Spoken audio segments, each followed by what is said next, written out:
순영 씨, 다시는 당신이 이런 꼴 당하게 하지 않을 겁니다.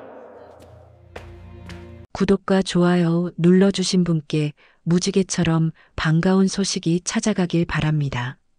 제 나이 62입니다. 남편을 떠나보낸 지 이제 30년.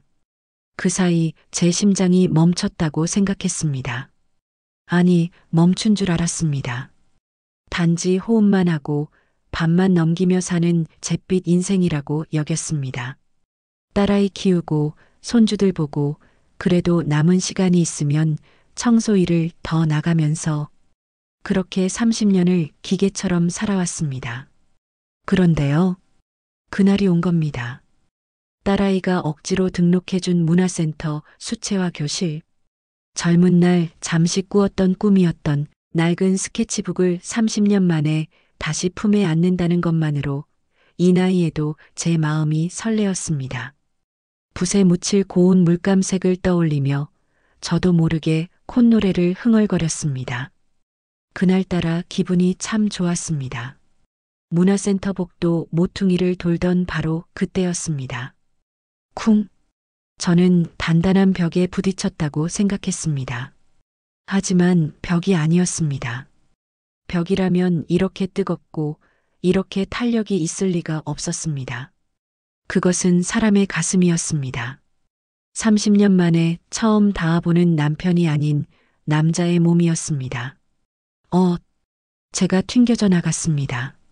엉덩방아를 찧었습니다. 와르르, 제 품에 안고 있던 화구통이 바닥에 떨어졌습니다. 파란 물감이 그릇에서 쏟아져 바닥에 웅덩이를 만들었고 아끼던 붓들이 복도 끝까지 구르르르 굴러갔습니다. 소리가 얼마나 요란했는지 근처 교실 문들이 벌컥벌컥 열릴 지경이었습니다. 저는 엉덩이의 통증보다 망가진 화구들을 보며 멍해 있었습니다. 30년을 기다려 겨우 얻은 이 기회. 첫날부터 이렇게 끝나다니. 그때였습니다. 제 눈에 그 남자가 들어왔습니다. 아이고, 진짜 괜찮으십니까? 목소리는 분명 중년 남자였습니다. 하지만 그 차림새는 헐렁한 힙합 바지에 삐딱하게 쓴 모자, 쿵쾅대는 요란한 운동화. 심지어 그의 주머니에선 시끄러운 힙합 음악이 흘러나오고 있었습니다. 저는 속으로 한숨을 쉬었습니다. 나이값도 못하고 이런 요란한 사람은 평생 질색이었습니다. 제 인생 모토는 조용히 눈에 띄지 않게 사는 것이었으니까요. 대답도 하지 않고 흩어진 붓을 주우려 허리를 숙였습니다. 그런데 그가 불쑥 제 앞에 쪼그려 앉았습니다. 아닙니다. 제가 할게요. 제가 붓들을 주워 담으려 하는데 그가 순식간에 먼저 손을 뻗었습니다. 그의 모자 테두리가 들렸고 모자 그늘 아래로 얼굴이 드러났습니다. 주름이 깊었습니다. 저와 또래거나 조금 더 많아 보이는 얼굴. 하지만 그것이 아니었습니다. 그의 눈빛이 아주 짙고 강렬했습니다. 마치 어딘가를 아픈 듯이 바라보는 그런 눈빛이었습니다. 저는 본능적으로 고개를 돌렸습니다. 운동으로 다져진 다부진 팔뚝이 붓들을 하나씩 줍고 있었습니다. 헐렁한 힙합 옷 속에서도 어깨가 떡 벌어져 있고 팔뚝에는 힘줄이 도드라져 있었습니다. 그리고 땀 냄새가 희미하게 났습니다. 아니, 남자 냄새가 훅 끼쳐왔습니다. 30년입니다. 제가 남편 말고 다른 남자의 냄새를 이렇게 가까이서 맡아본 것이 제 얼굴이 불에 타는 것처럼 달아올랐습니다. 62에 엉덩방아를 찧은 초라한 꼴로 남편이 죽고 30년 만에 낯선 남자의 눈빛 하나, 냄새 하나에 심장이 발작처럼 뛰기 시작했습니다. 이 수치심과 당혹감을 감추기 위해 저도 모르게 퉁명스럽게 내뱉었습니다. 됐습니다. 제가 알아서 할게요. 화구통을 낚아채듯 들었습니다. 손끝이 부들부들 떨렸습니다. 저기, 정말 죄송합니다. 그가 여전히 제게 다가서려 했습니다. 저는 그를 밀치고 도망치려 했습니다. 그런데 바로 그 순간이었습니다. 진짜 길바닥에서 뭐들 하시는 겁니까? 익숙하고도 거슬리는 목소리. 제 일터인 GK 빌딩의 김성식 소장이었습니다. 번쩍이는 구두에 기름을 발라 빗어넘긴 머리. 코를 찌르는 싸구려 향수 냄새가 역했습니다. 그는 제 낡은 시장표 구두와 힙합맨의 요란한 운동화를 번갈아 봤습니다. 그의 시선에는 노골적인 경멸이 담겨 있었습니다. 어르신들 좋은 구경 다 시키네. 길 막지 말고 좀 비킵시다. 어르신들이라는 말에 힘을 주며 그는 제 어깨와 그 남자의 어깨를 거칠게 밀치고 지나갔습니다. 순간 피가 거꾸로 솟는 기분이었습니다. 저는 괜찮았습니다. 아니, 괜찮아야만 했습니다. 이런 모욕은 30년 동안 받아온 일상이었으니까요. 식당에서 일할 때도 애딸린 과부라며 수군대던 소리를 들었고 남의 집 청소를 할 때도 훔쳐갈 물건이나 있나 감시하는 눈을 견뎌냈습니다. 이런 건 제 인생의 일부였습니다. 하지만 오늘은 달랐습니다. 30년 만에 처음 다시 뛰었던 제 심장. 그 남자의 단단한 몸과 강렬한 눈빛, 훅 끼쳐왔던 땀 냄새. 그 순간만 해도 저는 여자였습니다. 그런데 김 소장의 그 한마디가 나를 다시 더러운 어르신으로 만들어버렸습니다. 눈물이 맺혔습니다. 저는 입술을 깨물며 버티었습니다. 그때였습니다. 제가 놓친 것을 봤습니다. 그 남자의 얼굴이 변했습니다. 조금 전 저에게 사과하며 당황하던 모습과는 완전히 다른 표정입니다. 마치 영화 속에서 본 냉혹한 해결사처럼 무섭고 차가운 표정으로 변했습니다. 그가 쪼그려 앉아 줍던 붓들을 소나기에 꽉 쥐고 있었습니다. 그의 팔뚝에 힘줄이 터질 듯이 부풀어 올라 있었습니다. 그가 분노하고 있었습니다. 김 소장을 향해. 그 눈빛이 무서웠습니다. 김 소장을 향한 그 눈빛이 저를 향한 것보다 훨씬 무섭게 느껴졌습니다. 저는 화구통을 끌어안고 그 자리를 도망쳤습니다. 저기요, 잠시만요. 그가 저를 불렀지만 저는 돌아보지 않았습니다. 아니, 돌아볼 수가 없었습니다. 30년 만에 뛰는 제 심장 소리가 그 남자의 목소리보다 더 크게 쿵쾅거렸기 때문입니다. 그날 캔버스에 붓 하나 대지 못했습니다. 손이 떨려서였습니다. 그 남자의 단단한 몸과 훅 끼쳐왔던 남자 냄새와 마지막에 보여준 그 무서운 눈빛 때문에 대체 저 남자는 정체가 뭘까요? 그 생각만 자꾸만 맴돌았습니다. 그날 이후 저는 문화센터 복도 모퉁이를 지날 때마다 의도치 않게 걸음을 늦췄습니다. 혹시 또 그 남자와 부딪힐까봐. 아니요, 어쩌면 그 남자를 다시 보고 싶어서였습니다. 제 마음이 정확히 어떤 마음인지는 저조차 알 수 없었습니다. 며칠이 지났습니다. 다행인지 불행인지 그 힙합맨은 복도에서 보이지 않았습니다. 쿵쾅거리던 음악도 들리지 않았습니다. 저는 안도해야 마땅했습니다.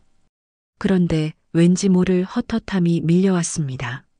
화실에 앉아 붓을 들려고 해도 자꾸만 그 힙합 음악이 나던 댄스 교실 쪽을 힐끔거렸습니다.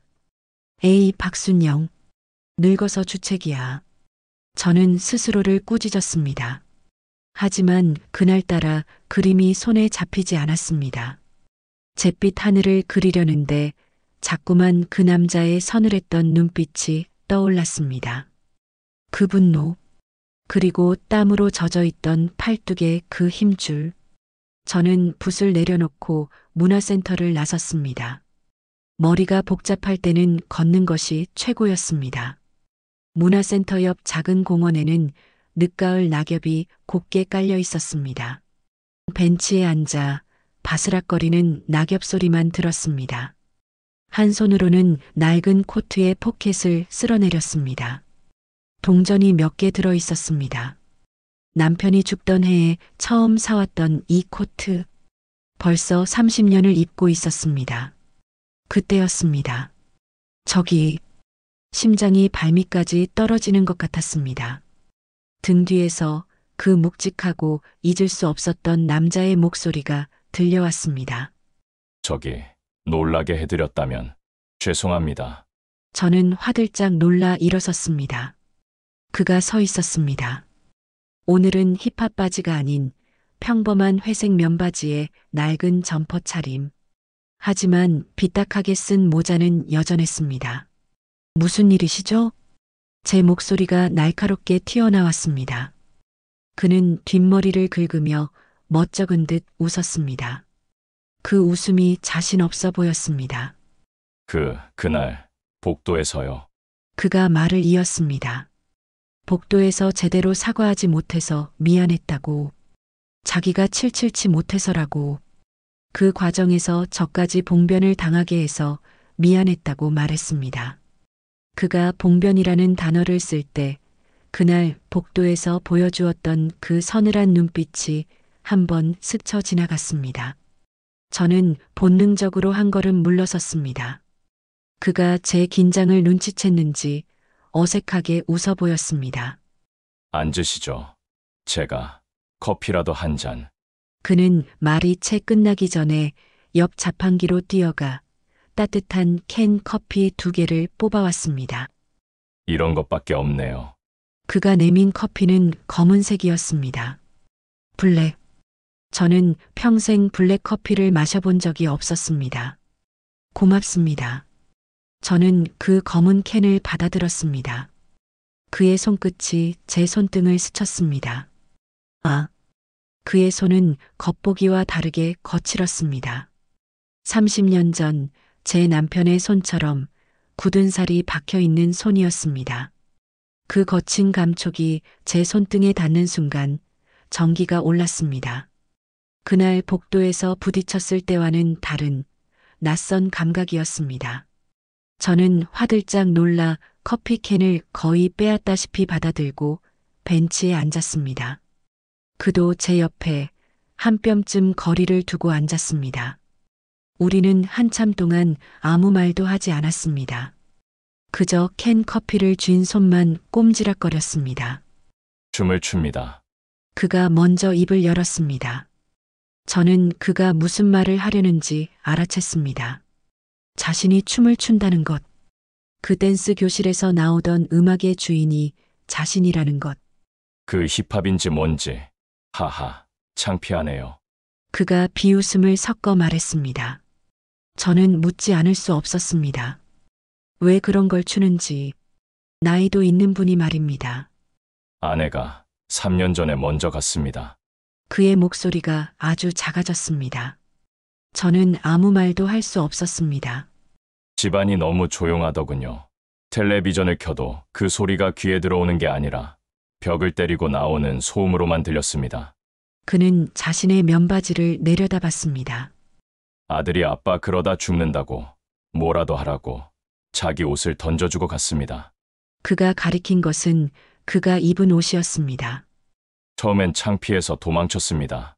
그런데 댄스 교실에서 나오는 그 쿵쾅거리는 음악이 집안의 그 지긋지긋한 정막을 잠시 잊게 해주더군요. 그래서 춥니다. 살려고 춥니다. 저는 그 순간 이해했습니다. 이 남자는 제 거울상이었습니다. 제 30년과 그의 3년. 다른 기간이지만 같은 정막, 같은 절망, 같은 방식으로 버티어내는 사람이었습니다. 그는 춤으로, 저는 그림으로. 그렇게 우리는 살고 있었습니다. 저도 모르게 제 입이 열렸습니다. 저는 남편이 30년 전에 갔어요. 그가 캔 커피를 마시려다 말고 저를 바라봤습니다. 그의 눈빛이 어느새 깊고 슬프게 변해 있었습니다. 30년이요? 네. 아이가 갓난쟁이였어요. 그래서 잊을 시간도 없었습니다. 먹고 살아야 했으니까요. 제 목소리가 저도 모르게 떨렸습니다. 30년을 식당 일, 청소 일, 손에 물 마를 날 없이 살았습니다. 제 손은 그림 같은 거 그릴 손이 아니었어요. 그냥 락스물에 문드러진 그런 손이었죠. 저는 저도 모르게 제 손을 내밀었습니다. 거칠고 주름투성이 곳곳에 멍이 든 손. 참, 고운 손입니다. 그가 말했습니다. 그림, 보여주실 수 있습니까?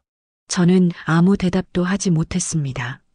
그렇게 30년 만에 다시 붓을 잡은 마음이 순영 씨를 살게 한 것 아닙니까? 춤이 저를 살게 한 것처럼. 저는 순영 씨라는 말에 얼굴이 화끈 달아올랐습니다. 30년 만에 제 이름을 낯선 남자가 부르고 있었습니다. 우리는 그날 공원 벤치에서 서로의 아픔을 나눴습니다. 그리고 서로의 살아있는 이유를 봤습니다. 해가 저물기 시작했습니다. 저는 청소 일을 하러 가야 할 시간이었습니다. 가봐야겠습니다. 제가 발에다 드리겠습니다. 아닙니다. 바로 저기입니다. 저는 저도 모르게 제 일터인 GK 빌딩을 손으로 가리켰습니다. 그의 눈이 그 번쩍이는 빌딩을 향했습니다. 그리고 그의 얼굴이 아주 미묘하게 굳어지는 것을 저는 놓치지 않았습니다. 왜일까요? 왜 GK 빌딩을 보고 저런 표정을 짓는 걸까요? 그날 복도에서 보았던 그 서늘한 눈빛이 다시 그의 얼굴에 스쳐 지나갔습니다. 그 남자가 GK 빌딩을 보며 얼굴을 굳혔던 그날 이후 저는 며칠 밤을 설쳤습니다. 왜 저런 표정을 지었을까? 이 생각이 계속 맴돌았습니다. 혹시 그가 이 빌딩을 알고 있는 건 아닐까? 혹은 이 빌딩에 굳은 일이라도 있었던 건 아닐까? 수백 가지 추측이 제 머릿속을 헤집어 놓았습니다. 하지만 그보다 더 저를 혼란스럽게 만든 것은 따로 있었습니다.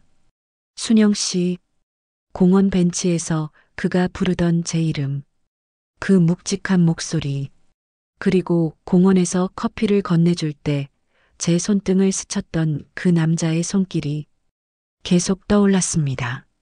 저는 청소를 하며 락스물에 손을 담글 때마다 제 손등에 닿았던 그의 그 굳은 살 박인 손길이 불에 데인 것처럼 떠올라 흠칫거렸습니다. 이건 미친 짓이다. 박순영, 정신 차려라. 내 나이가 62이다. 저는 스스로에게 냉정하게 채찍질을 했습니다. 딸을 다 키우고 이제 연금만 기다릴 나이에 낯선 남자 손길 하나에 잠 못 이루는 꼴이라니. 저는 그 남자를 잊으려 애썼습니다. 다음 문화센터 수업이 있던 날, 저는 일부러 30분을 늦게 갔습니다. 혹시 그가 벤치에 앉아 저를 기다릴까봐 두려웠습니다. 아니요, 더 정확하게는 제가 그를 기다리고 있는 제 자신을 발견하게 될까봐 그게 더 무서웠습니다. 수업 시간 내내 저는 캔버스에 잿빛만 칠해댔습니다. 박순영 어머님, 오늘 무슨 일 있으세요? 그림이 온통 먹구름이 꼈네요. 선생님의 말에도 저는 아무 대답을 하지 못했습니다. 그저 고개만 숙였습니다. 수업이 끝나고 도망치듯 화실을 나왔습니다. 복도를 빠르게 걸었습니다. 마주치지 않기를 바라며 1층 로비를 가로질렀습니다. 문화센터 정문이 보였습니다. 유리문을 밀고 밖으로 나온 그 순간이었습니다. 그가 서 있었습니다. 오늘은 힙합 바지도 모자도 아니었습니다. 단정한 곤색 스웨터에 면바지, 머리도 정갈하게 빗어 넘긴 모습. 저는 하마터면 그를 못 알아볼 뻔했습니다. 하지만 그 강렬하고 짙은 눈빛은 여전했습니다. 그 눈빛으로는 아무도 감출 수 없었습니다. 많이 늦으셨네요. 기다리셨어요? 아닙니다. 그냥 지나가던 길입니다. 거짓말이었습니다. 그의 스웨터에서는 밖에 찬 가을바람 냄새가 났습니다. 그는 오랫동안 저를 기다리고 있었던 겁니다. 제 심장이 또 발작을 일으키기 시작했습니다. 저 가보겠습니다. 그를 스쳐 지나가려 했습니다. 그가 제 앞을 막아섰습니다. 준영 씨, 제 이름을 부르는 그 순간 저는 그 자리에 얼어붙었습니다. 배고픕니다. 그가 이상한 소리를 했습니다. 밥 사주십시오. 제가 왜? 그날 제 춤추는 거 훔쳐보셨잖아요. 제 얼굴이 터질 듯 달아올랐습니다. 그가 그것을 알고 있었습니다. 제가 댄스 교실 문틈으로 그를 훔쳐보던 것을 그게 아니라 그럼 제가 사겠습니다. 뜨끈한 국밥 한 그릇 어떠십니까? 그는 제 대답을 기다리지 않고 앞장서 툴툴 걸어갔습니다. 저는 마치 홀린 것처럼 그 떡 벌어진 어깨 뒤를 따라 걸었습니다. 그가 저를 데려간 곳은 문화센터 뒤편 골목의 허름한 장터 국밥집이었습니다. 안으로 들어서자 펄펄 끓는 뼈 국물 냄새가 훅 끼쳐왔습니다.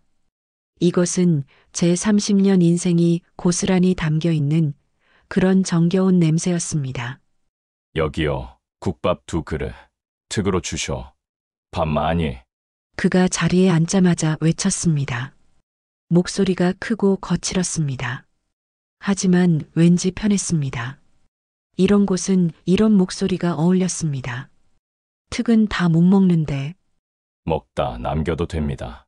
밥은 든든하게 먹어야죠.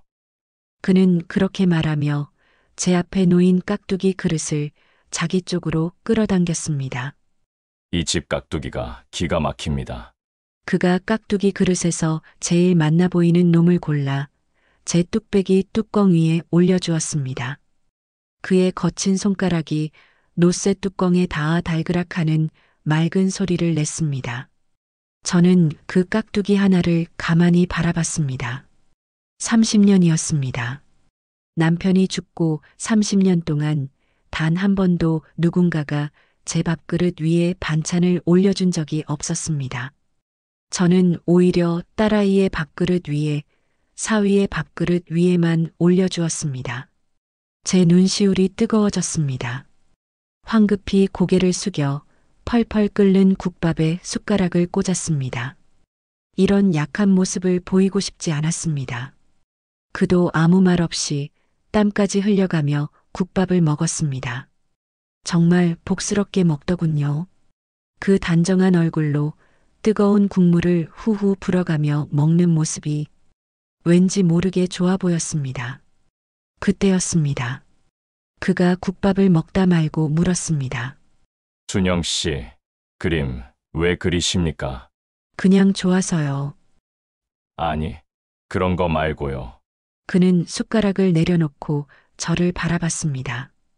그 강렬한 눈빛, 준영 씨 그림 저한테 파십시오. 네, 제 그림을요? 그런 거 아닙니다. 아니요, 팔아야 합니다. 준영 씨는 그만한 대접을 받을 자격이 있으니까요. 그의 말이 무슨 뜻인지 알 수 없었습니다. 그때 제가 물을 마시려다 물컵을 놓칠 뻔했습니다. 물컵이 테이블 끝에서 떨어지려던 찰나 그의 거칠고 큰 손이 날아왔습니다. 하지만 그가 잡은 건 물컵이 아니었습니다. 물컵을 잡고 있던 제 손을 그가 덮어 잡았습니다. 그의 손은 불덩이 같았습니다. 굳은 살이 박인 손바닥이 제 손을 통째로 감쌌습니다. 공원 벤치에서 손등이 스쳤던 것과는 차원이 달랐습니다. 그것은 스침이 아니라 잡힘이었습니다. 제 심장에서 30년간 녹슬어 있던 태엽이 억지로 감기는 소리가 나는 듯 했습니다. 제 온몸의 피가 전부 그의 손이 닿은 그곳으로 미친 듯이 몰려드는 기분이었습니다. 저는 숨을 쉴 수가 없었습니다. 조심하셔야죠. 그가 낮은 목소리로 말하며 제 손을 천천히 놓아주었습니다. 마치 아쉽다는 듯이 그의 손가락이 제 손등을 스르륵 쓸어내리며 떨어져 나갔습니다. 저는 그 자리에서 국밥 그릇에 코를 박을 뻔했습니다. 다 먹었습니다. 저 먼저 일어나겠습니다. 돈을 내려놓을 정신도 없이 저는 도망치듯 국밥집을 뛰쳐나왔습니다. 그가 뒤에서 순영 씨라고 부르는 소리가 들렸지만 저는 뒤돌아보지 않았습니다. 심장이 터질 것 같았습니다. 이건 아니다. 저는 이 감정이 너무나 두렵고 무서웠습니다. 이 나이에 이런 감정은 제게 허락된 것이 아니었습니다. 저는 그 남자를 잊어야만 했습니다. 그렇게 제 일터인 GK 빌딩으로 도망쳤습니다. 제 현실, 차가운 락스물이 이 뜨거운 손끝을 식혀줄 거라고 생각하며 그날 밤 야간 근무가 잡혀 있었습니다. 김 소장이 저에게만 특별히 지시한 일이었습니다. 박순영 씨, 오늘 밤에 20층 임원실 전체 왁스 작업 좀 해야겠어. 추가 수당은 없으니까 그런 줄 알고. 이런 부당한 지시는 늘 있는 일이었습니다. 하지만 저는 오히려 다행이라고 생각했습니다. 이 뜨거운 심장, 이 미친 심박수를 고된 노동으로 잊어버릴 수 있으니까요. 밤 11시, 빌딩은 텅 비었고 제 대걸레질 소리만 복도를 울렸습니다. 한참 왁스칠에 몰두하고 있었을 때 관리실 쪽에서 김 소장의 목소리가 들려왔습니다. 분명 퇴근했을 시간이었습니다. 저도 모르게 대걸레를 든 채 소리가 나는 쪽으로 발걸음을 옮겼습니다. 관리소장실 문이 아주 살짝 열려 있었습니다. 보고야 말았습니다. 김 소장이 혼자 책상에 앉아 2개의 장부를 펼쳐놓고 있었습니다. 하나는 파란색, 하나는 빨간색이었습니다. 그는 계산기를 두들기며 혼잣말을 중얼거리고 있었습니다.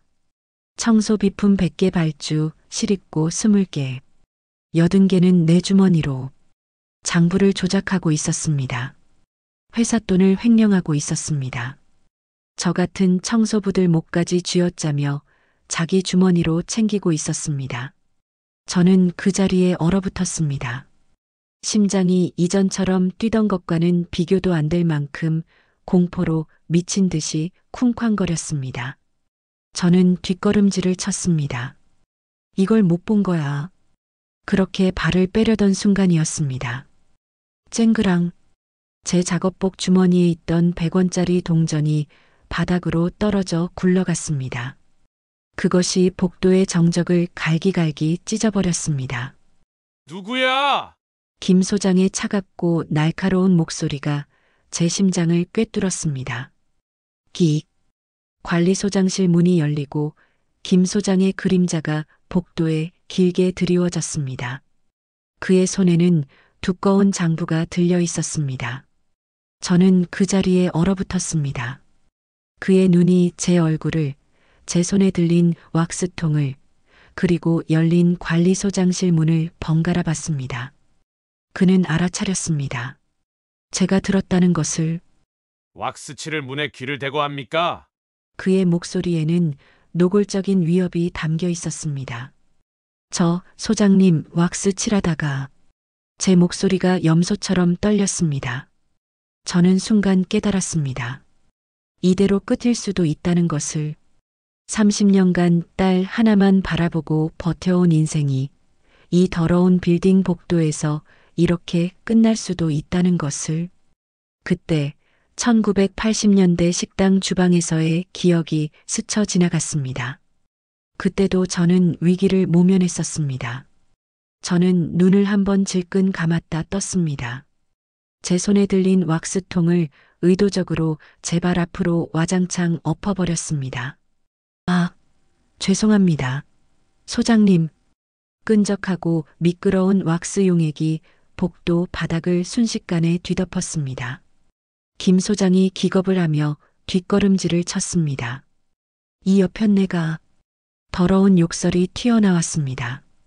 저는 죄송합니다. 를 연발하며 일부러 더 요란을 떨며 엎어진 왁스통을 허둥지둥 주워 담았습니다. 김 소장은 끈적한 왁스가 자기의 번쩍이는 구두에 튈까봐 더는 다가오지 못했습니다. 그는 저를 죽일 듯이 노려봤습니다. 하지만 증거가 없었습니다. 그는 한참 동안 저를 노려보다가 코웃음을 쳤습니다. 그는 제 발 앞에 떨어진 그 100원짜리 동전을 구둣발로 지그시 밟았습니다. 어르신, 밤길이 미끄럽더라. 왁스 바닥에 동전 하나 잘못 밟으면 뼈도 못 추릴 만큼 크게 다칠 수가 있어. 무슨 말인지 알겠지? 그것은 명백한 살인 예고였습니다. 네, 그럼요. 저는 왁스 범벅이 된 손으로 바닥에 머리를 조아렸습니다. 김 소장은 흔적 하나 남기지 말고 치우라며 쾅 소리가 나게 관리소장실 문을 닫아버렸습니다. 저는 그 자리에 한참을 주저앉아 있었습니다. 다리가 풀려 일어설 수가 없었습니다. 국밥집에서 그 남자가 잡아주었던 손등이 공포로 미친 듯이 떨려왔습니다. 그날 이후 지옥이 시작되었습니다. 김 소장은 저를 해고하지 않았습니다. 아니, 더 악랄했습니다. 그는 저를 말려 죽이기로 작정한 것 같았습니다. 그는 모든 직원이 듣는 앞에서 저를 모욕했습니다. 임원실 화장실이 더럽다며 폭언을 쏟아냈고 로비 구석에 먼지를 트집 잡아 저를 월급 도둑이라 불렀습니다. 다른 청소 동료들은 김 소장한테 밉보인 여자인 저를 슬슬 피하기 시작했습니다. 저는 완벽하게 고립되었습니다. 그의 괴롭힘은 날이 갈수록 교묘하고 악랄해졌습니다. 남들이 다 퇴근한 밤, 저 혼자 쓰레기 분리장에 갇힌 적도 있었습니다. 어둡고 축축한 그곳에서 쥐가 돌아다니고 공포에 떨며 3시간을 기다렸습니다. 그리고 그날이었습니다. 김 소장은 제게 1층부터 20층까지의 비상계단을 저 혼자 물청소하라고 지시했습니다. 야간 근무도 아닌데 말입니다.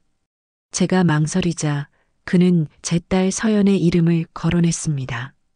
심지어 제 사위의 회사가 GK 빌딩의 협력업체라는 것까지 알아내어 제 목을 죄어왔습니다. 하기 싫으면 사표 써. 저는 굴복할 수밖에 없었습니다. 새벽 2시, 저는 20층부터 시작해 무거운 물통과 대걸레를 들고 비상계단을 내려오고 있었습니다. 다리가 천근만근이었습니다. 허리가 끊어질 것 같았습니다. 눈앞이 어지럽고 속이 메스꺼렸습니다. 30년 전 남편이 죽었을 때도 이렇게 울지 않았습니다. 그런데 지금은 왜 이렇게 눈물이 나는 걸까요? 계단참에 주저앉았습니다. 소리 죽여 울었습니다. 순영 씨, 그 그림 나한테 파십시오. 그 남자의 목소리가 왜 하필 지금 떠오르는 걸까요? 국밥집에서 깍두기 하나를 올려주던 그 손길이 이 절망을 더 비참하게 만들었습니다. 그때였습니다. 제 울음소리에 취해 저는 그만 발을 헛디디고 말았습니다. 아! 저는 중심을 잃고 서너 개의 계단을 그대로 굴러떨어졌습니다. 물통이 엎어졌습니다. 대걸레가 굴러가며 탕, 탕, 탕, 요란한 소리를 냈습니다. 저는 차가운 시멘트 바닥에 엎어진 물에 흠뻑 젖은 채 쓰러졌습니다. 발목이 부러진 것 같았습니다. 너무 아파서 소리도 나오지 않았습니다. 아, 이렇게 죽는구나. 저는 그대로 눈을 감았습니다. 얼마나 지났을까요? 제 어깨 위로 누군가의 손길이 느껴졌습니다. 김 소장인가? 드디어 나를 죽이러 왔구나. 제 귓가에 들려온 것은 김 소장의 목소리가 아니었습니다. 순영 씨, 꿈에서도 듣던 그 힙합맨의 목소리였습니다. 그 국밥맨의 목소리였습니다. 그가 제 이름을 부르며 정신 차리라고 저를 흔들어 깨웠습니다. 저는 겨우 눈을 떴습니다. 그 남자가 왜 여기에 이 새벽 2시에 이 비상계단에 있는 걸까요? 저는 제 모습이 부끄러웠습니다. 냄새나는 청소부 유니폼에 땀과 눈물로 범벅이 된 이 초라한 모습이라니. 가요. 제발. 저는 중얼거렸지만 그는 젠장. 이라는 거친 욕설을 내뱉었습니다. 그가 제 멍든 팔뚝을 보았습니다. 김 소장이 붙잡으며 시퍼렇게 멍들었던 그 팔뚝이었습니다. 그의 손이 제 멍든 팔뚝을 아주 조심스럽게 감쌌습니다. 국밥집에서 물컵을 잡던 그 불덩이 같은 손이 지금은 분노로 미세하게 떨리고 있었습니다. 그는 제 멍이 김 소장의 짓이라는 것을 직감했습니다. 저는 비틀거렸습니다. 그대로 앞으로 쓰러졌고 그가 저를 받았습니다. 저는 그의 품에 또다시 안겼습니다. 제 팔이 그의 몸을 붙잡았습니다. 곤색 스웨터 너머로 그의 팔이, 그의 이두박근이 마치 불타는 돌처럼 단단하게 뭉쳐 있었습니다. 그는 분노하고 있었습니다. 저 때문에, 아니, 저를 이렇게 만든 그 누군가 때문에. 그의 뜨거운 숨결이 땀에 젖은 제 정수리에 닿았습니다. 준영 씨, 그가 제 귓가에 낮고 단호한 목소리로 속삭였습니다. 다시는, 2번 다시는 당신이 이런 꼴 당하게 하지 않을 겁니다. 그의 품에서 그 돌처럼 단단한 팔에 안겨 저는 지난 30년의 서름이 한꺼번에 터져 나오는 것을 느꼈습니다. 저는 그의 스웨터 자락을 붙잡고 아이처럼 울부짖었습니다. 그는 저를 아는 그 단단한 팔을 한참 동안 놓지 않았습니다. 그의 품은 불덩이처럼 뜨거웠습니다. 동시에 돌처럼 단단했습니다.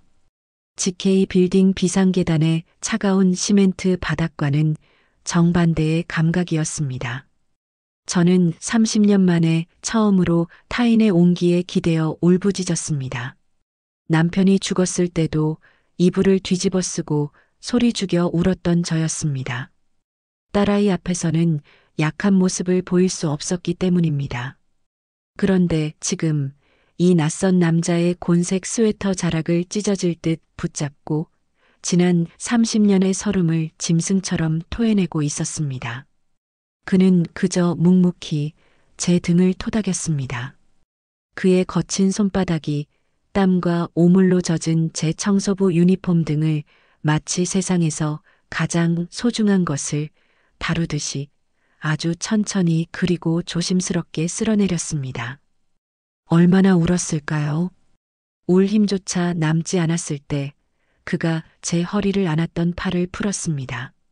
저는 그에게서 떨어지기가 싫었습니다. 이 뜨거운 온기에서 떨어지는 순간 다시 그 지옥과 마주해야 한다는 것을 알았기 때문입니다.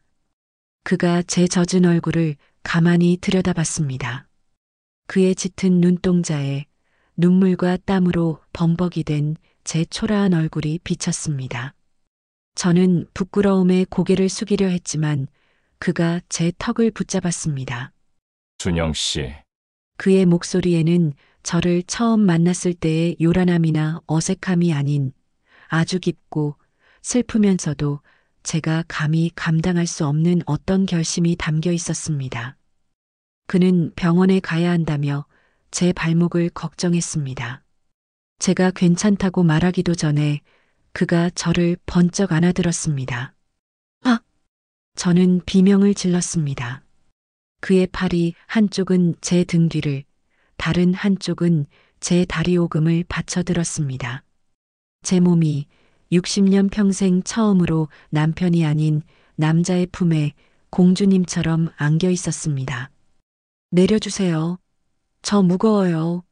저 더러워요. 저는 그의 가슴팍을 밀어내며 발버둥 쳤습니다. 이런 꼴로 땀과 오물과 락스 냄새가 뒤섞인 이 몸으로 이 남자에게 안겨 있다는 사실이 죽을 만큼 수치스러웠습니다. 가만히 있어요. 그가 명령하듯 말했습니다. 그 한마디에 저는 모든 저항을 멈췄습니다. 그의 목소리에는 거부할 수 없는 힘이 있었습니다. 그는 저를 안은 채 비상계단을 내려가기 시작했습니다. 그의 걸음은 저라는 짐을 안고 있음에도 불구하고 조금의 흐트러짐도 없었습니다. 저는 그의 목을 끌어안을 수밖에 없었습니다. 제 얼굴은 그의 어깨, 그의 목덜미에 파묻혔습니다. 쿵, 쿵. 쿵. 그의 심장 소리가 제 뺨을 통해 온몸으로 전해져 왔습니다. 그의 심장은 저보다 더 빠르고 거칠게 뛰고 있었습니다. 그는 저를 안고 있는 것이 힘든 것이 아니었습니다. 그 역시 저처럼 떨고 있었던 겁니다. 새벽 3시 그는 저를 안은 채 텅 빈 GK 빌딩 1층 로비를 가로질렀습니다. 야간 경비 반장님이 졸다가 저와 그를 보고는 입을 떡 벌리고 귀신이라도 본 사람처럼 굳어버렸습니다. 그는 경비 반장에게는 눈길조차 주지 않았습니다. 마치 이 빌딩의 주인이라도 되는 사람처럼 당당하게 정문을 통과했습니다. 빌딩 밖 주차장에는 번쩍이는 검은색 고급 세단이 서 있었습니다. 그는 저를 안은 채로 리모컨을 눌러 문을 열고 저를 조수석의 폭신한 가죽 시트 위에 아주 조심스럽게 내려놓았습니다. 저는 꿈을 꾸는 것 같았습니다. 이 오물 묻은 작업복으로 비싼 차의 시트를 더럽혀도 되는 걸까? 그런 생각만 맴돌았습니다. 그가 제 발목을 살폈고 제가 아픈 신음을 내자 그의 미간이 다시 좁혀졌습니다. 그는 차 트렁크에서 구급상자를 꺼내왔습니다. 그리고 그의 거친 손으로 제 낡은 작업화를 벗겨냈습니다. 구멍이 날락말락한 제 더러운 양말이 드러났습니다. 저는 발을 빼려 했지만 그가 제 발목을 꽉 잡았습니다. 움직이지 마요. 그는 제 발목을 아주 능숙하게 붕대로 감기 시작했습니다. 그의 뜨거운 손길이 제 복숭아뼈를 지나고 아킬레스건을 스칠 때마다 저는 발목의 고통이 아니라 온몸이 짜릿하게 저려오는 것을 느꼈습니다. 그는 제 발목을 다 감싸고도 한참 동안 제 발을 놓지 않았습니다. 차 안에는 고요한 정적이 흘렀습니다. 저는 이 어색함과 야릇한 긴장감을 견딜 수가 없었습니다. 고맙습니다. 이제 가보셔도. 제가 문을 열려고 하자 그가 제 손목을 잡았습니다. 준영 씨, 그가 말했습니다. 아까 계단에서 다시는 그런 꼴 당하게 하지 않겠다고 한 말, 진심입니다. 저는 그가 왜 그런 말을 하는지, 왜 힙합을 추고 국밥을 먹던 그가 이런 고급차를 몰고 왜 청소부인 저를 지켜주겠다고 하는지 도무지 알 수가 없었습니다. 당신이 뭔데 나를, 나 같은 걸? 제 목소리가 눈물에 젖어 떨려 나왔습니다. 나 같은 거 지킨다고. 당신 인생 뭐가 달라지는데요? 그가 제 턱을 다시 붙잡았습니다. 그의 얼굴이 천천히 제게로 다가왔습니다. 저는 눈을 감았습니다. 피할 수가 없었고 피하고 싶지도 않았습니다. 그리고 제 입술 위에 30년 만에 남편이 아닌 다른 남자의 입술이 닿았습니다. 그것은 뜨겁거나 거칠지 않았습니다.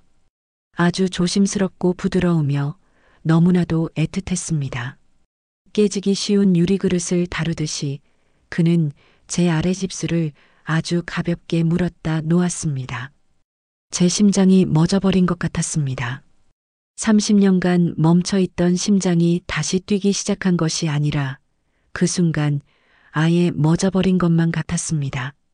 그가 천천히 입술을 떼었고 그의 짙은 눈동자가 새벽 어둠 속에서도 저를 뚫어져라 바라보고 있었습니다. 준영 씨, 그가 말했습니다. 당신은 그런 꼴 당해도 되는 그런 사람이 아닙니다. 그의 말은 지난 30년간 청소부, 식당 아줌마 과부로만 불렸던 제 존재 자체를 처음으로 인정해주는 말이었습니다. 저는 그 입맞춤보다 그 말 한마디에 제 온몸이 무너져 내리는 것을 느꼈습니다. 한편 그 시각 GK 빌딩 관리소장실 김성식 소장은 CCTV 화면을 악마 같은 미소로 바라보고 있었습니다. 화면 속에는 그 힙합맨이 청소부를 공주님처럼 안아들고 로비를 가로지르는 모든 장면이 고스란히 녹화되어 있었습니다. 김 소장은 담배를 깊게 빨아들였습니다. 저 영감탱이가, 저 청소부년이 뭔가 있구나. 그는 책상 서랍에서 박순영의 이력서를 꺼내 딸 서연의 이름과 사위의 회사 이름을 손가락으로 톡톡 쳤습니다. 꽃뱀. 그래. 꽃뱀한테는 꽃뱀이 받아야 할 대가를 치르게 해야지. 그의 입에서 더러운 연기가 뿜어져 나왔습니다. 그날 새벽 그 남자의 차에서 내렸을 때 저는 제 낡은 빌라의 계단을 어떻게 올라왔는지 기억나지 않습니다. 그 남자가 제 입술에 남기고 간 애틋하고 야릇한 감촉과 제 존재를 인정해 주었던 그 말 한마디가 제 혼을 몽땅 빼앗아 가버린 것 같았습니다. 붕대로 감긴 발목은 아픈 줄도 몰랐습니다. 저는 30년 된 제 좁은 방에 들어와 그제야 거울을 봤습니다. 거울 속에는 땀과 눈물과 오물로 범벅이 된 한없이 초라한 청소부 늙은이가 서 있었습니다. 하지만 제 입술은 이상하게도 붉게 달아올라 있었습니다.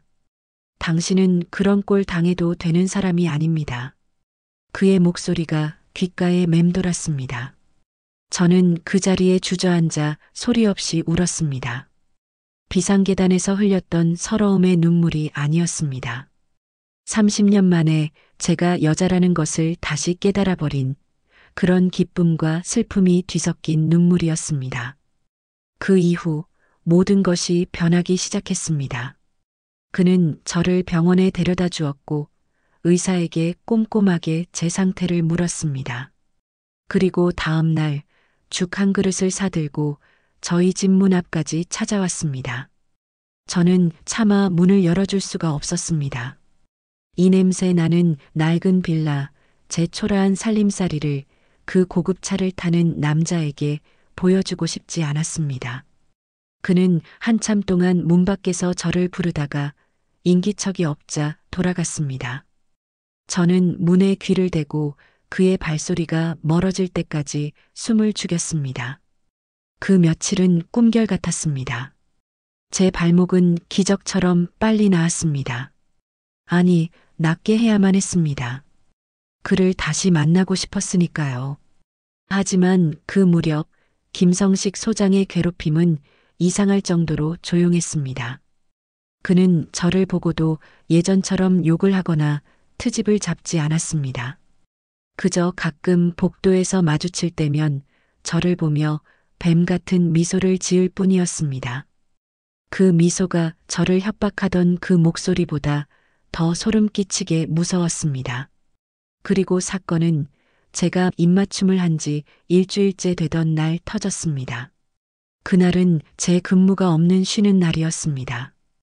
오랜만에 딸 서연이가 집에 들러 제게 새 스카프를 매주며 말했습니다. 어머, 엄마, 얼굴이 왜 이렇게 좋아졌어? 꼭 연애하는 사람 같네? 무슨 소리야 얘가. 저는 괜히 딸아이의 등을 떠밀었지만 심장이 철렁 내려앉았습니다. 그때 제 낡은 핸드폰이 울렸습니다. GK 빌딩 총무과라고 찍힌 모르는 번호였습니다. 심장이 쿵 하고 울렸습니다. 드디어 김 소장이 나를 해고하려는구나. 입술이 바싹 말랐습니다. 전화를 받았습니다. 하지만 수화기 너머의 목소리는 해고, 통보가 아니었습니다. 아주 정중한 여직원의 목소리였습니다. 박순영님 맞으십니까?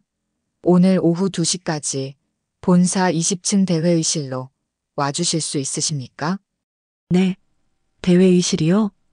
임원 회의가 있습니다. 회장님께서 박순영님을 꼭 모시라고 하셔서요. 회장님? 저는 제 귀를 의심했습니다. 청소부인 저를 회장님이? 저 혹시 김성식 소장이? 아닙니다. 김 소장과는 상관없는 아주 중요한 자리입니다.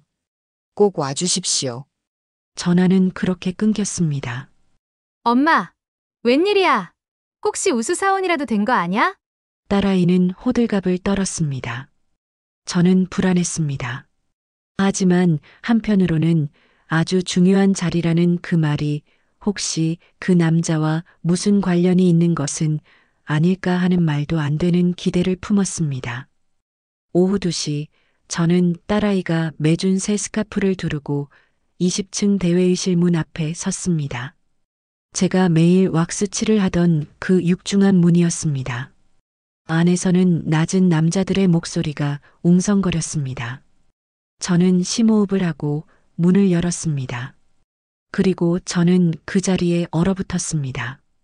길고 긴 테이블, 수십 명의 낯선 남자들이 아주 비싸 보이는 양복을 입고 일제히 저를 쳐다봤습니다. 그들의 눈빛은 차가웠습니다. 그리고 저는 보았습니다. 테이블 가장 상석에 그 힙합맨이, 그 국밥맨이 앉아 있었습니다. 그는 힙합 바지나 낡은 점퍼가 아닌 아주 값비싸 보이는 완벽한 회색 정장을 입고 있었습니다. 그의 짙은 눈동자는 국밥집에서 저를 보던 그 눈빛이 아니었습니다. 그것은 이 수십 명의 임원들을 압도하는 차갑고 냉철한 회장의 눈빛이었습니다. 그 남자가 이 GK 빌딩의 회장이었습니다. 제 머릿속이 하얗게 비었습니다. 아니요, 하얗게 빈 것이 아니었습니다. 지난 몇 주간의 기억이 벼락처럼 제 머리를 내리쳤습니다.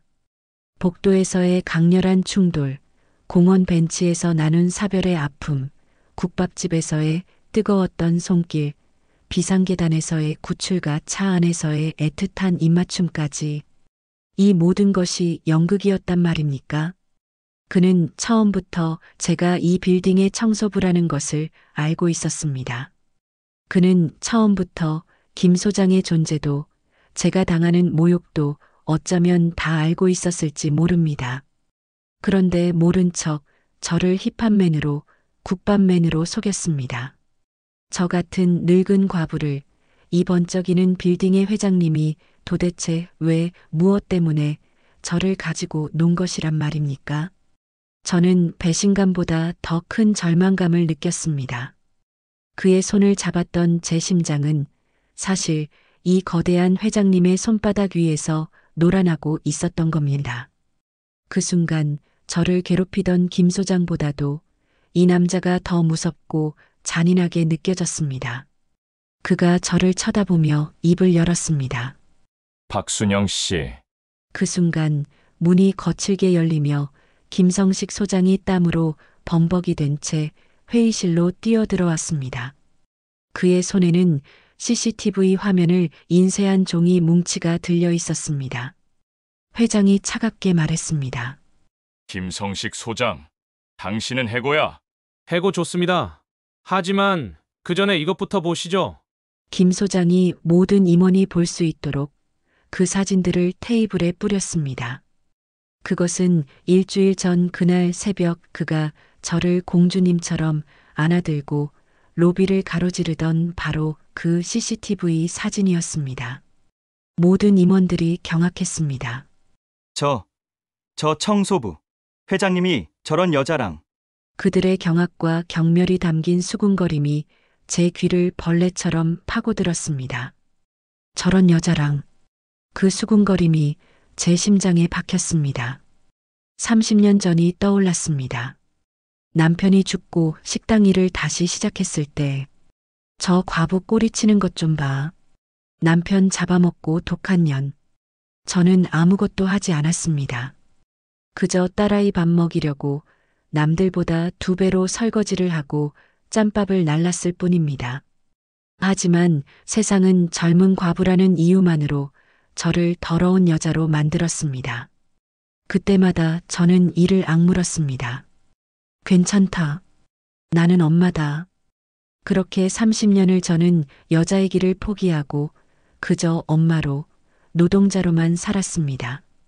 그런데 이제 와서 제 나이 62에 저는 또다시 그 끔찍한 더러운 여자가 되어버린 것이었습니다. 김 소장은 이겼다는 듯한 악마 같은 미소를 지었습니다. 그는 모든 임원들 앞에서 저를 손가락으로 정확히 가리켰습니다. 그리고 그의 입에서 제 남은 인생을 갈기갈기 찢어놓을 끔찍한 단어가 튀어나왔습니다. 회장님, 저 여자한테 노란하신 겁니다. 저 천박한 청소부 꽃뱀한테 속으신 거라고요. 꽃뱀. 그 한마디가 제 심장을 꿰뚫었습니다. 저는 김 소장을 보지 않았습니다. 임원들도 보지 않았습니다. 저는 오직 한 사람, 저를 그런 사람이 아니라던 제 입술에 애틋하게 입을 맞추던 그 회장을, 이강훈을 바라보았습니다. 제발 아니라고. 제발 당신이 나를 속였을지언정 내가 당신을 속인 것은 아니라고 말해달라. 저는 눈빛으로 그에게 애원했습니다. 그는 저를 바라보지 않았습니다. 그의 눈은 CCTV 사진과 제 얼굴을 번갈아 보며 아무 말도 하지 않았습니다. 그의 침묵이 김 소장의 그 끔찍한 욕설보다 더 날카로운 칼이 되어 제 가슴을 도려냈습니다. 회의실의 모든 소리가 멀리 사라지는 것 같았습니다. 귀가 멍멍해졌습니다. 수십 명의 임원들이 저를 향해 수군대는 그 소리가 마치 물속에서 들리는 것처럼 웅웅거렸습니다. 딸아이가 매준 새 스카프가 등 뒤로 흐르는 식은 땀에 축축하게 달라붙었습니다. 이 자리를, 이 지옥 같은 곳을 당장이라도 도망치고 싶었습니다. 하지만 제 발은 바닥에 얼어붙은 듯 단 한 발짝도 움직일 수가 없었습니다. 회의실의 공기가 얼어붙었습니다. 김 소장의 꽃뱀이라는 끔찍한 단어, 수십 명의 임원들이 내뱉는 경멸의 수군거림, 그리고 그 모든 것을 긍정하듯 입을 다문 이강훈 회장의 침묵. 제 세상이 무너져 내린 바로 그 순간이었습니다. 김 소장은 자신이 이겼다고 확신한 듯이 저를 향해 더러운 손가락질을 멈추지 않았습니다. 회장님, 그리고 임원 여러분, 보세요. 저 여자가 오늘 두른 저 얄팍한 스카프. 어제 오늘 회장님을 꼬드기려고 산 것이 분명합니다. 어디 청소부 따위가 저런. 그때였습니다. 저를 외면하던 이강훈 회장이 천천히 고개를 들었습니다. 그가 김 소장을 바라봤습니다. 국밥집에서 저를 보던 그 따뜻한 눈빛이 아니었습니다. 힙합을 추던 그 어설픈 눈빛도 아니었습니다. 그것은 비상계단에서 제 멍든 팔을 봤을 때보다 100배는 더 차갑고 모든 것을 꿰뚫어보는 서늘한 주인의 눈빛이었습니다. 김성식 소장. 그의 묵직한 목소리가 회의실 전체를 울렸습니다. 김 소장이 의기양양하게 대답했습니다. 네, 회장님. 이제라도 전연에. 그 연극은 거기까지 합시다. 그 한마디에 회의실의 공기가 멎었습니다. 김 소장의 얼굴이 당혹감으로 굳어졌습니다. 네, 무슨 연극이라니 무슨 말씀이세요? 당신이 내 빌딩에서 저지른 그 더러운 연극 말이오. 이강훈 회장은 저를 보지 않았습니다. 그는 옆에 선 비서를 향해 고갯짓을 했습니다. 틀어. 그의 짧은 명령이 떨어지자 대회의실의 거대한 스크린이 환하게 켜졌습니다. 저는 숨을 죽였습니다. 스크린에 나타난 것은 CCTV 화면이었습니다. 하지만 그것은 그가 저를 안아들고 로비를 가로지르던 그 로맨스 영상이 아니었습니다. 저건. 김 소장의 목소리가 공포로 떨리기 시작했습니다. 스크린 속에는 제가 국밥을 얻어먹었던 그날 밤 김 소장이 관리소장실에서 2개의 장부를 펼쳐놓고 회사 돈을 횡령하던 바로 그 장면이 너무나도 선명하게 재생되고 있었습니다. 청소 비품 100개 발주, 시립꽃 20개, 80개는 내 주머니로. 그의 더러운 목소리가 스피커를 통해 회의실 전체에 울려 퍼졌습니다. 임원들이 경악했습니다. 그들의 시선이 꽃뱀이었던 저에게서 횡령범인 김 소장에게로 일제히 쏠렸습니다. 아닙니다. 저건 조작입니다. 저 여자가, 저 꽃뱀이. 김 소장이 발악했습니다. 하지만 영상은 멈추지 않았습니다. 다음 화면은 제가 비상계단 청소를 하던 날이었습니다. 어두운 쓰레기 분리장이었습니다. 김 소장이 저를 그곳에 밀어넣고 밖에서 문을 잠가버리는 그 끔찍한 장면이 나왔습니다. 쥐새끼들하고 밤새 잘 놀아봐라. 이 늙은 여우야. 그의 비웃음 소리가 다시 제 귓가를 때렸습니다. 임원들이 입을 다물지 못했습니다. 김 소장, 저 자식, 저런 짓까지. 마지막 영상이었습니다. 김 소장이 낯이 익은 젊은 여직원을 탕비실 구석으로 몰아붙이는 장면이었습니다. 그는 여직원의 어깨에 손을 올리며 역겨운 미소를 짓고 있었습니다. 여직원이 질겁하며 그를 밀쳐내는 장면이었습니다. 회의실이 조용해졌습니다. 악의 정체를 보고 있었기 때문입니다. 저는 깨달았습니다. 그는 저에게만 악마였던 것이 아니었습니다. 저보다 약한 모든 사람에게 그는 군림하고 착취하고 괴롭히는 포식자였습니다. 그리고 마지막 영상이었습니다. 비상계단이었습니다. 제가 발목을 다쳐 쓰러져 있던 바로 그 순간이었습니다. 저는 그 영상을 보며 깨달았습니다. 그가 저를 구하러 온 것이 우연이 아니었다는 것을, 그는 모든 것을 CCTV로 지켜보고 있었던 것입니다. 그는 저를 속인 것이 아니었습니다. 그는 저를 가지고 노른 것도 아니었습니다.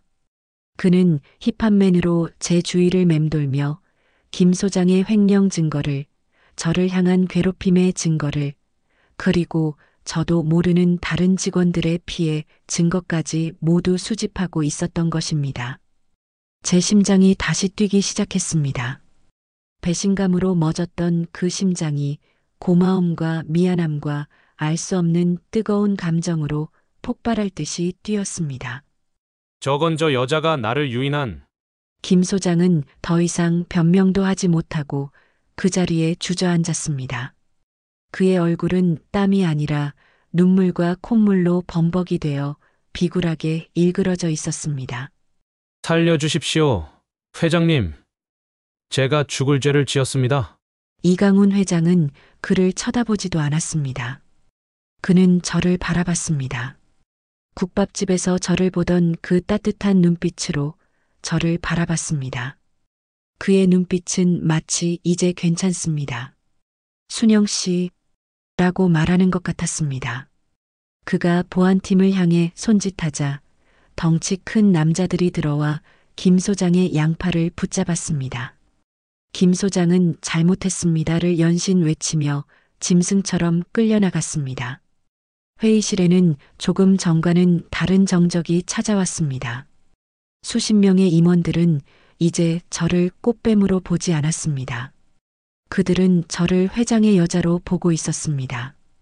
그들의 눈에는 경멸이 아니라 경외와 두려움이 서려 있었습니다. 저는 이 모든 상황이 꿈만 같았습니다. 그때 이강훈 회장이 자리에서 일어났습니다. 그는 길고 긴 테이블을 천천히 돌아서 저에게로 걸어왔습니다. 수십 명의 임원들이 숨을 죽이고 그의 걸음을 지켜봤습니다. 그가 제 앞에 멈춰 섰습니다. 그는 그가 입고 있던 그 값비싼 회색 정장 재킷을 벗었습니다. 그의 재킷이 벗겨지자 비상계단에서 제가 붙잡았던 그 단단한 팔의 윤곽이 하얀 와이셔츠 위로 드러났습니다. 그는 그 재킷을 딸아이가 매준 제 낡은 스카프 위로, 제 어깨 위로 덮어주었습니다. 그의 체온이 아직 남아있는 그 재킷이 저를 조심스럽게 감쌌습니다. 재킷은 제가 평생 만져본 적 없는 캐시미어라는 것이 분명한, 믿을 수 없을 만큼 부드러운 감촉이었습니다. 그리고 그 재킷에서는 그날 새벽 그 차 안에서처럼 희미하고 고급스러운, 그리고 저를 안심시키는 그의 체향이 훅 끼쳐왔습니다. 저는 그의 행동에 아무 말도 하지 못했습니다. 그가 모든 임원들을 다시 한번 차갑게 훑어봤습니다. 그리고 제 어깨를 감싼 손에 힘을 주며 낮고 확고한 목소리로 말했습니다. 똑똑히 들으시오. 이분은 꽃뱀도 청소부도 아니오. 이분은 내 여자요. 그 한마디가 회의실을 가득 채웠습니다. 그는 제 손을 잡았습니다. 국밥집에서처럼 뜨겁고 비상계단에서처럼 단단한 그 손이었습니다. 그는 제 손을 잡고 회의실 문을 향해 걸었습니다. 모든 임원들이 기립했습니다. 그들이 저를 향해 90도로 허리를 숙였습니다. 저는 그의 손에 이끌려 마치 꿈을 꾸듯 그들의 절을 받으며 회의실을 빠져나왔습니다. 그는 저를 엘리베이터에 태워 1층 로비로 데리고 갔습니다. 로비의 모든 직원들이 점심시간을 마치고 돌아오던 직원들까지 그 광경을 보고 그 자리에 얼어붙었습니다. 회장과 그의 재킷을 걸친 청소부의 기이한 조합을 넋을 잃고 바라봤습니다. 저를 월급 도둑이라 비웃던 격리과 직원, 저를 없는 사람 취급하던 비서실 직원, 그 모든 눈동자에는 경악과 경외가 뒤섞여 있었습니다. 그가 아랑곳하지 않았습니다. 그는 저를 GK 빌딩 정문, 그 회전문까지 당당하게 에스코트했습니다. 빌딩 밖에는 지난번 저를 태웠던 그 번쩍이는 검은색 고급 세단이 대기하고 있었습니다. 운전기사가 황급히 달려나와 뒷좌석 문을 열었습니다. 이강훈 회장은 운전기사를 손짓으로 물렀습니다. 그리고 저를 그 차에 태우기 전에 저를 바라봤습니다. 그의 짙은 눈동자에는 수만 가지 감정이 담겨 있었습니다. 미안함, 애틋함, 그리고 사랑이었습니다. 그가 저를 태웠습니다.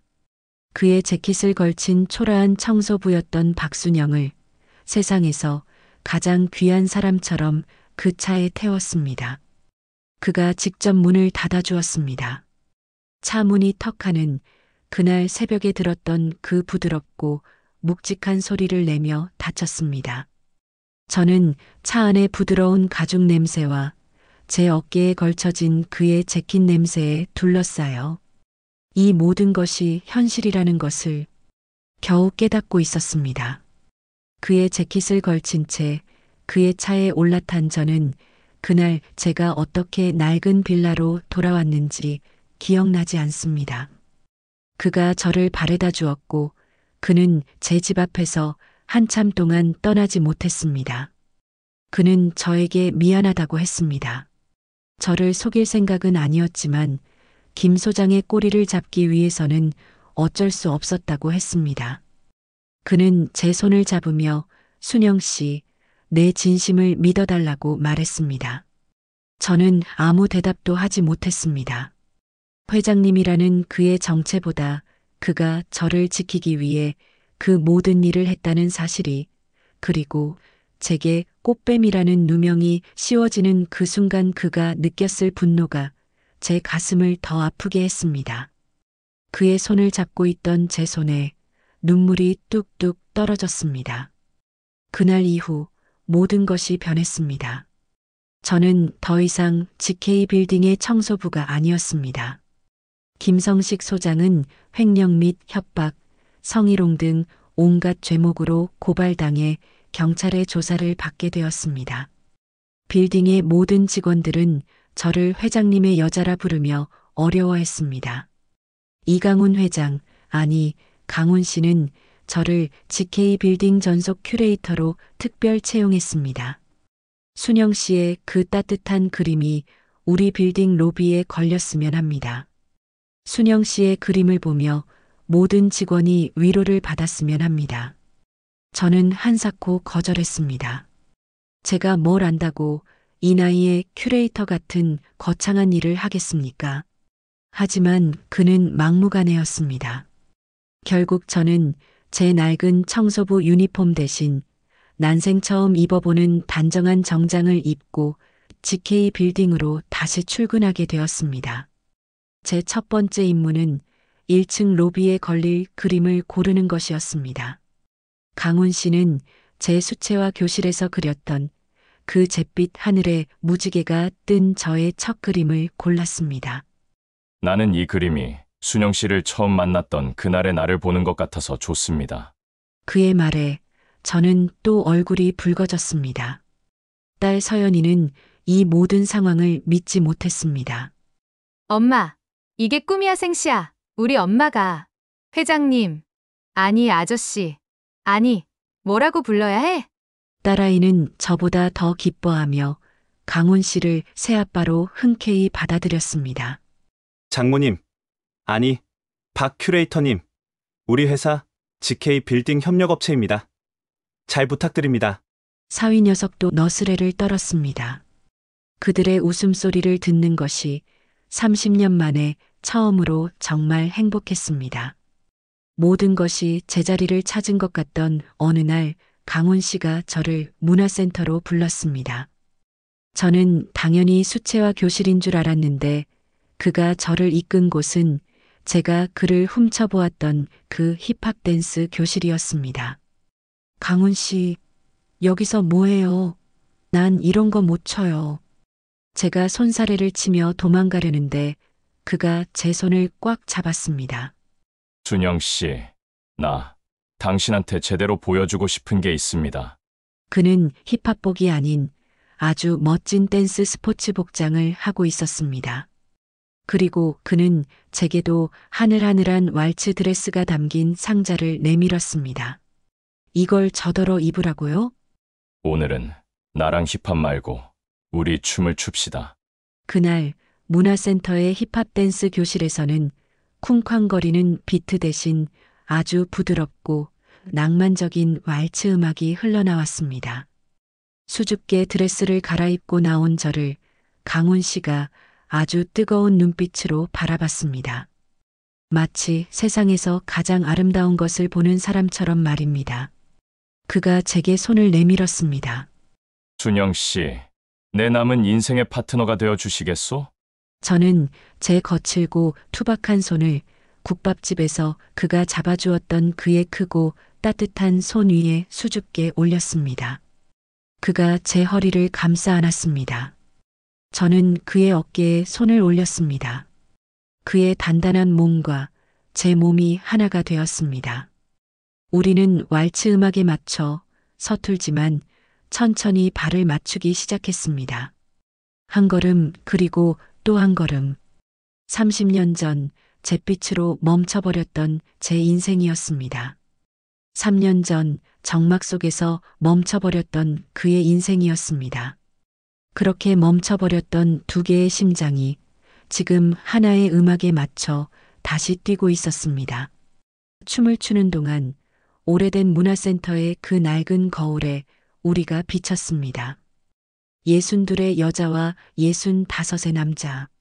더 이상 청소부도 아니고 외로운 회장님도 아닌 우리는 그저 서로의 아픔을 보듬고 서로의 남은 인생을 함께 춤출 황혼의 파트너였습니다. 그의 품에 안겨 저는 제 인생에서 가장 환한 무지개를 보고 있었습니다. 지금까지의 박순영은 색깔이 없던 잿빛 캔버스였다면 지금의 저는 모든 색으로 가득 찬 그림이 되었습니다. 그리고 그의 춤은 더 이상 외로움을 잊기 위한 것이 아니라 누군가를 위해 춘다는 뜻의 평화로운 춤이 되었습니다. 음악이 진행되면서 우리의 발걸음도 조금씩 더 빨라졌습니다. 서툰 발걸음이 점점 조화로워졌습니다. 그가 제 눈을 바라봤습니다. 그의 짙은 눈동자에는 모든 것이 담겨 있었습니다. 복도에서의 충돌부터 비상계단에서의 구출, 차 안에서의 입맞춤까지, 그리고 미래가. 순영, 그가 처음으로 씨를 빼고 제 이름을 불렀습니다. 네, 고마워요. 당신이 내 앞에 나타나줘서. 저는 대답할 말이 없었습니다. 그저 그의 품에 더 깊게 몸을 맡겼습니다. 음악이 절정을 향해 갔습니다. 우리는 문화센터의 좁은 댄스홀을 가득 채우며 마치 무도회장의 주인공들처럼 춤을 추고 있었습니다.